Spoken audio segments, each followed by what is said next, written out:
A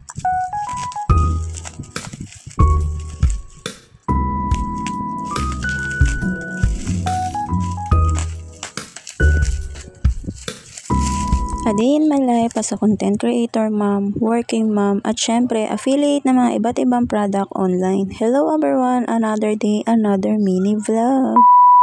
For today's ganap nga ito at mag-unboxing nga tayo ng mga nabili ko online. Uunahan ko na nga kayo, pagpasensyahan nyo na nga yung mukha ko dyan kung medyo pugto. Kakagising ko nga lang kasi niyan. Panggabi kasi yung schedule ko sa trabaho, kaya naman ayan, puyat na puyat pa nga ako. Second week pa nga to ng January, pero anong week na nga ngayon ko pa nga lang may edit.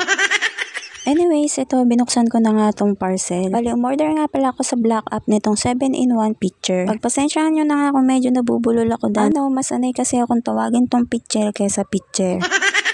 Aminin nyo mga mi, ganun nga din yung tawag nyo sa kanya.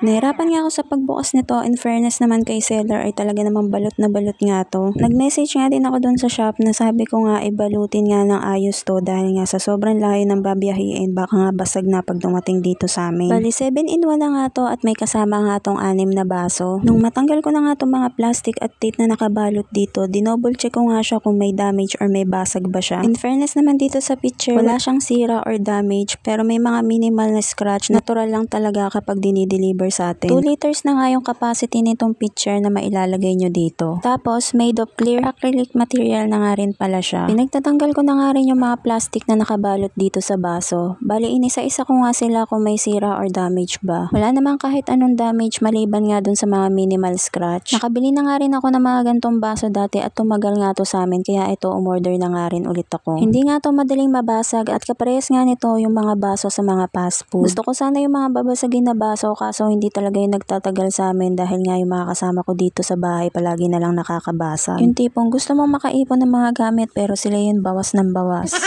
Anyways, fast forward, dito naman tayo sa second na parcel na i-open ko. Bali, kaka-scroll ko nga sa Black App ito, nabudol na nga ako ni Escoban. Bali, nag-ayos na nga muna ako dito ng buhok dahil nahihiya na nga ako sa inyo at baka matawag nyo nga akong bruha. Bali, bundle na nga rin pala tong nabili ko sa Black App at tingnan nyo, napakadami talaga niyang laman. Pagka-open ko pa nga lang ng box ay nagulat na nga ako na ganito nga siya karami. Imagine, for only 300 plus pesos, meron ka ng ganito karaming stock sa bahay. Bali, 12 pieces na nga yung marireceive mo kapag umorder ka nito. Meron na nga tong kasamang 4 na toothpaste, 2 toothbrush, 3 mouthwash, 2 breath spray na may iba't ibang flavor. At syempre, may kasama nga din siyang whitening tooth powder. O diba, napakadami na nga laman nitong bundle na to. O siya, kung bet nyo nga rin itong mga na-order ko, ay ililink ko na nga lang sa comment section kung saan nga kayo pwedeng bumili. At ayan lang muna for today's ganap. Don't forget to follow and share my video. Thank you for watching. See you in my next mini vlog. Bye!